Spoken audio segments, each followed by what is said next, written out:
1% मुस्लिम है। मालदीव हिंदू राज्य था, आज की डेट में वहां 100% मुस्लिम। मलेशिया हिंदू राज्य था, आज की डेट में 70% मुस्लिम। इंडोनेशिया हिंदू राष्ट्र था, आज की डेट में वहां 90% मुस्लिम। ये तो हो गए मुस्लिम।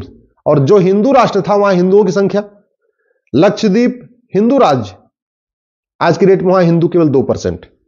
मालदीव हिंदू राज्य, हिंदू 0, एक भी नहीं, क्योंकि नागरिकता ही नहीं मिलेगी ना। मलेशिया हिंदू राज्य, हिंदू 1%। इंडोनेशिया हिंदू राज्य, हिंदू केवल 2%। आप खुद सोच सकते हैं कि इतने जल्दी पूरी की पूरी डेमोग्राफी बदल चुकी है। यह मैंने मलेशिया, इंडोनेशिया, मालदीव, लक्षद्वीप का इतिहास इसलिए बताया कि एक समय में ये हिंदू राज्य थे और ये चारों के चारों राजा राज चोल, जो चोल डायनेस्टी है, जो चोल साम्राज्य था, उसके अंदर अंतर्गत आते थे। राजा राज चोल बहुत ही प्रतापी थे, बहुत उन्होंने कुएं बनवाए, स्कूल बनवाए, कॉलेज बनवाए, बहुत धर्मशालाएं बनवाई। लेकिन कुछ तो उनसे भूल हो गई, जो बाद में हिंदू राज्य पूरी तरीके से डेमोग्राफी बदल गई और कन्वर्ट हो गए। आज हम अफगानिस्तान से गायब हो गए, पाकिस्तान से गायब हो गए, बांग्लादेश से गायब हो गए, इंडोनेशिया से गायब हो गए, मलेशिया से गायब हो गए, मालदीव से गायब हो गए। जो दुनिया में बाकी गायब हुए भारत में 9 राज्यों से खत्म हो चुके हैं। डिस्ट्रिक्ट वाइज 200 जिलों से खत्म हो चुके हैं। याद रखिए, भारत में कुल 750 जिले हैं, उसमें से 200 जिलों की डेमोग्राफी बदल चुकी है। तहसील के हिसाब से हम 900 तहसीलों से गायब हो चुके हैं। टोटल 900 तहसीलों की डेमोग्राफी बदल चुकी है। तो 9 राज्यों की डेमोग्राफी बदल चुकी है, 200 जिलों की डेमोग्राफी बदल चुकी है, 900 तहसीलों की डेमोग्राफी बदल चुकी है। हमारी 300 तहसीलें तो बॉर्डर पे है, याद रखिएगा। टोटल 900 तहसीलों की डेमोग्राफी बदली है, जिसमें से लगभग 300 तहसीलें बॉर्डर पे आती हैं, उनकी पूरी पूरी डेमोग्राफी बदल चुकी है। यानी जो भारत का जो बॉर्डर है उसकी डेमोग्राफी पूरी बदल चुकी है। यह सोचना पड़ेगा इसका तरीका क्या है। क्या गांधीवाद की बात करने से, अंबेडकरवाद की बात करने से, समाजवाद की बात करने से भारत की डेमोग्राफी बच पाएगी?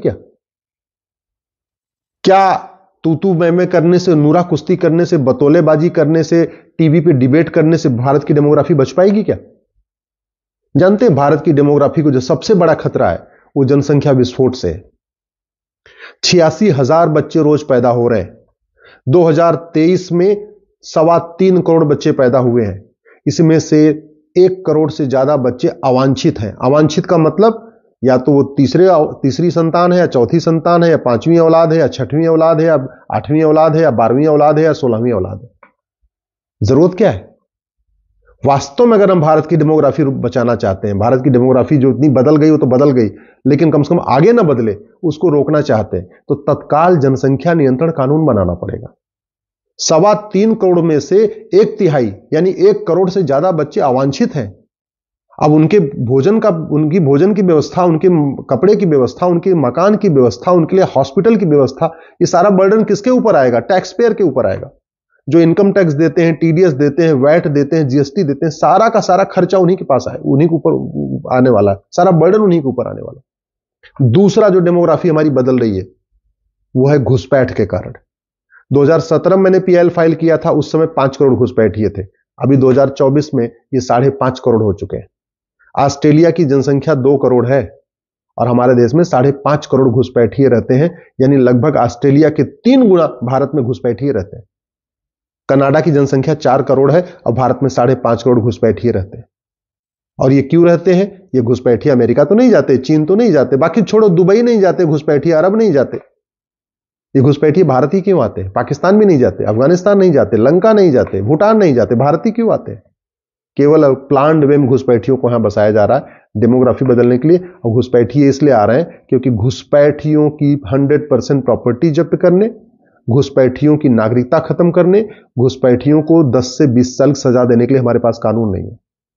जनसंख्या विस्फोट इसलिए हो रहा है क्योंकि जनसंख्या के नियंत्रण के लिए हमारे पास कठोर कानून नहीं है। एक कानून बन जाए कि जो 2 से ज्यादा बच्चा पैदा करेगा उसकी सिटीजनशिप भी खत्म होगी, 100% प्रॉपर्टी भी जब्त होगी, उसकी नागरिकता खत्म हो जाएगी, और हम चौथा 5वां बच्चा पैदा करेगा तो हम 10 साल के लिए जेल में डाल देंगे। मैं गारंटी के साथ कहता हूं जनसंख्या नियंत्रण हो जाएगा। तीसरा, जनसंख्या नियंत्रण कानून बनाना पड़ेगा, घुसपैठ नियंत्रण कानून बनाना पड़ेगा। और तीसरा, जो डेमोग्राफी बदल रही है वो धर्मांतरण के कारण। पूरा नॉर्थ ईस्ट बदल चुका है, पंजाब बहुत तेजी के साथ बदल रहा है, उत्तर प्रदेश, बिहार, मध्य प्रदेश के आदिवासी एरिया में पूरा कन्वर्ट हो चुका है। लोगों को पता नहीं है, वो तो रिजर्वेशन के फायदे के कारण लोग बता नहीं रहे हैं या और चीजों के कारण बता नहीं रहे, अंदर अंदर सब कन्वर्ट हो चुके हैं।